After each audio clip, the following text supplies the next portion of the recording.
سمجھتے ہیں سود سے مال بڑھتا ہے، اللہ کہتے ہیں گھٹتا ہے۔ ہم سمجھتے ہیں صدقے سے مال گھٹتا ہے، اللہ کہہ رہے ہیں بڑھتا ہے۔ اللہ کہہ رہے ہیں اگر تم سب سے اونچا جانا چاہتے ہو تو تم عبد بن جاؤ، لوگوں کے پیر کی جو مٹی آتی ویسے بن جاؤ، اس کو عبدیت کہتے ہیں۔ اللہ فرما رہے ہیں فبشر عباد، بشارت دے دو میرے ان بندوں کو، الذین یستمعون القول، جو بات کو بڑی دھیان سے سنتے ہیں، فیتبعون احسنہ، اور ان میں سب سے اچھی بات کی اتباع کرتے ہیں۔ اور قرآن میں اور حدیث میں ہر جگہ سب سے اچھی بات کس کی ہے؟ وَمَنْ أَحْسَنُ قَوْلًا مِّمَّنْ دَعَا إِلَى اللَّهِ، دعوت سے اچھی بات کوئی ہوئی نہیں۔ دعوت کو سننے والے بہت تھوڑے لوگ ہیں۔ میں نے جتنے بزرگوں کے ساتھ کچھ وقت گزارا ہے تو 8-10 مجھے یاد ہے جو انتقال کر چکے ہیں، میں نے ان کو ہر وقت سنتے ہی دیکھا ہے۔ اور اللہ نے 2 کان اسی لیے دیے ہیں زیادہ سنا کرو، 1 منہ دیا کم بولا کرو۔ آج مزاج الٹا ہو گیا ہے، بولنا بہت ہو گیا، سننا کم ہو گیا۔ سننا اتنا ضروری ہے۔ سننے سے کیا ہوتا ہے؟ فرمایا جو بات کو سنے، اور ہر بات سمجھ نہیں آتی، لیکن بار بار سنتا رہے گا، 1 سال سنتا ہے تو پھر جا کے کلاس میں بیٹھ کے پیپر پاس کرتا ہے، پہلے دن تھوڑی ٹیچر کو سمجھ جاتا ہے۔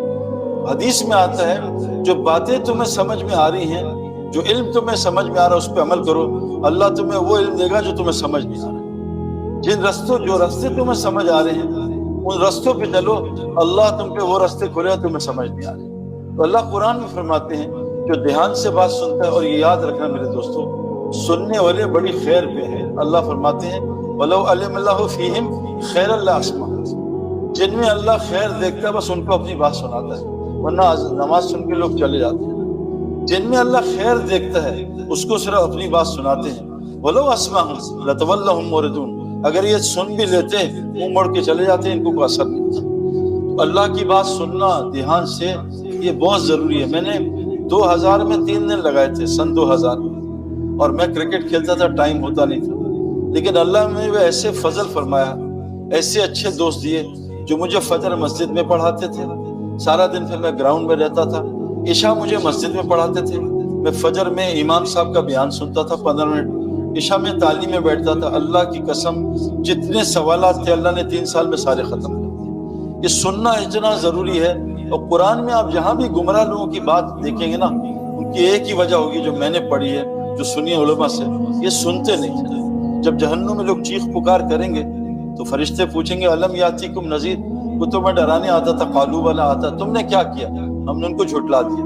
پھر وہ چیخیں ان کو کہیں گے وقالوا لو کنا نسمع ونعقل ما کنا فی اصحاب السعیر، کاش ہم دنیا میں اللہ کی بات سن لیتے، کاش ہم بیٹھ جاتے ہیں۔ ہم حرم میں بیٹھے ہوئے تھے، نوجوان آئے تو میں تو بہت خوش ہوتا ہوں لوگ سوال کریں نا، تو جو اللہ تعالیٰ بتا دیتا وہ بتا دیتا ہوں۔ اس سے سوال کیا کہ سعید بھائی یہ تبلیغ والے 6 نمبر 6 نمبر 6 نمبر کچھ اور بھی تو بیان کریں۔ میں کہا پہلی بات تو یہ اللہ قرآن میں کہتے ہیں جو پہلا نمبر ہے نا اللہ کی تعریف، سارے سمندر کی سیاہی بنا لو اور سارے درختوں کا قلم بنا لو، اور آدم علیہ السلام سے لے کر بغیر اس سے پہلے جنات بھی لے لو، سب کو ملا لو، پہلا نمبر ہی ختم نہیں ہوگا، تم نے 6 نمبر ختم کر لیا۔ دوسری چیز میں نے اس سے کہا کہ تمہیں قاری کون سا اچھا لگتا ہے؟ اسے مجھے سدیس بہت اچھا لگتا ہے۔ میں کبھی سدیس عشاء پڑھائے گا؟ اس سے کہنا شیخ سدیس میں 20 سال سے آ رہا ہوں تمہیں سننے، تم ہر نماز میں سورہ فاتحہ سناتے ہو، اس کو بدلتے کیوں نہیں ہو؟ کبھی جنید جمشید کی نعت سنا دو، کبھی کچھ اور سنا، ایک ہی سورہ فاتحہ، ایک ہی رکوع میں وہی تسبیح، ایک ہی سجدہ میں وہی، ایک ہی بیٹھ کے جلسے میں اتحیات۔ یہ دعوت کا کام جو ہے نا یدعون الی الخیر، یہ سب سے پہلا کام ہے جس سے آگے کام صحیح ہوتا ہے۔ لیکن دعوت کا مسئلہ یہ ہے کہ دعوت میں ایک ہی بات کی جاتی ہے، 2 نہیں کی جاتی۔ پانی ایک ہی برسایا جاتا ہے، پانی زمین کو کوئی نئی چیز نہیں، آج زیتون ڈال دو کل مینگو کا جوس ڈال دو، ایسا نہیں ہے۔ ایک ہی پانی سے آم بھی نکلے گا، ایک ہی پانی سے کریلا بھی نکلے گا، اور ایک ہی پانی۔ میرے دوستو دعوت کی مثال بارش کی طرح ہوتی ہے، لیکن دعوت سننے والے لوگ بہت تھوڑے ہوتے ہیں۔ کہ دعوت ایسا عجیب کام ہے، یا تو یہ بڑی ہدایت دیتا ہے یا گمراہ کر دیتا ہے۔ جس پہ پڑتا ہے نا پانی، یا تو پانی زمین کو تباہ کرتی ہے، جیسے ابھی پانی نے ہماری زمین کو فیصلہ وہ سندھ و بلوچستان کو تباہ کی، یا زمین کو بنا دیتی ہے، ہرا بھرا کر دیتی۔ تو دعوت سننا، میں کبھی کبھار درس قرآن بیٹھتا ہوں، مجھے بہت مزہ آتا ہے، نئی چیز سنتا ہوں۔ ایک ہی بات سننا بہت مشکل کام ہے، اس لیے اللہ تعالیٰ فرماتے ہیں کہ فبشر عباد، بشارت دے دے میرے ان بندوں، یہ میرے بندے ہیں۔ اللہ نے بندہ جو ہے نا، بندہ، بندگی سے اونچا درجہ کسی چیز کا نہیں، بندگی۔ اور عبد کس کو کہتے ہیں؟ عبد اردو میں کہتے ہیں جو انسانوں کے پیروں کے نیچے مٹی آتی ہے، اس کو عبد کہتے ہیں. یہ انسان کے لیے جو ہائیسٹ درجہ وہ عبدیت کا ہے، لیکن وہ عبدیت کیسے ملے گی؟ جب لوگوں کے پیروں کے نیچے مٹی آئے گی تب اس کو عبدیت کا درجہ ملے گا. ہم تو چاہتے ہیں نا کوئی ہمیں بڑا بنا دے، کوئی ہمیں جو ہے پیسہ آ جائے تو ہم اوپر ہو جائیں گے. اللہ کے نزدیک سارا الٹا ہے. نحمد صلی علی رسول کریم. میرے قابل احترام بزرگوں دوستوں، اللہ تعالیٰ نے ہمیں ایک بہت چھوٹی سی زندگی دی ہے، بہت جلد ختم ہونے والی. میں ایک دفعہ بات کر رہا تھا اللہ کی، تو بات کر کے جو ہے میں ادھر نکلا ہوں ادھر سے، یہاں 3 نوجوان بیٹھے تھے 20-20 سال کے. اس دروازے سے نکلے اور گاڑی نے ہٹ کیا، تینوں انتقال کر گئے.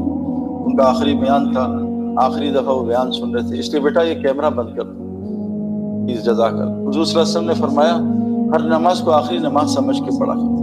ہمارے جتنے گریٹ کرکٹرز ہیں، جیسے بریڈ مین تھا جس کی 99.99 کی ایوریج تھی، اس کا یہ تھیوری تھی کہ میں ہر میچ کو آخری میچ اور پہلا میچ سمجھ کے کھیلتا ہوں. ہر بیان کو پہلا سا بیان کے لیے میں پہلی دفعہ سن رہا ہوں.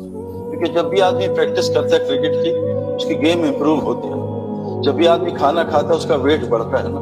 حالانکہ کل بھی روٹی کھائی تھی، آج پھر روٹی. ہمارے نیوزی لینڈ میں شہد بہت ہوتا ہے، ہنی منو کا، لیکن وہ ابھی ہم نیوزی لینڈ سفر کر کے آ رہے ہیں تو وہاں کا شہد خراب ہو گیا. بہت ایکسپورٹ ہوتا تھا چائنا میں. تو انہوں نے ریسرچ کی تو پتہ چلا کہ وہ جو بیز ہیں ان کا نیویگیشن سسٹم وائی فائی نے خراب کیا ہوا، تو نقصان ہو گیا بیز کا. یہ وائی فائی جو ہے، وائی فائی تو ٹھیک ہے، وائف کا کوئی مسئلہ نہیں، وائی فائی بہت خطرناک ہے. اس لیے گزارش ہے کہ انشاءاللہ دھیان سے بات سنیں گے تو ایک ماحول ہوگا، اس کا سب پہ اثر ہوگا انشاءاللہ تعالی. گزارش ہے ویڈیوز بعد میں، یہ مسجد ہے، تقی عثمانی صاحب آج کل بہت سختی کر رہے ہیں کہ مساجد کو کیمرے سے، ویڈیو سے اور تصویروں سے پاک رکھو.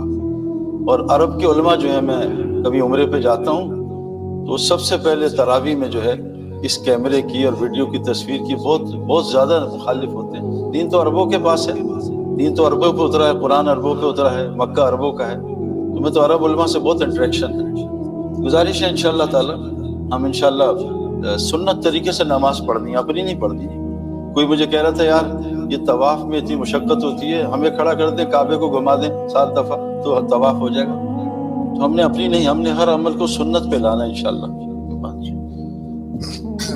Like Imam Saad said, if anybody who does not understand Urdu, please come to the room, the kids room in the back, the glass door room, and there will be a translation in English for the brothers who don't understand.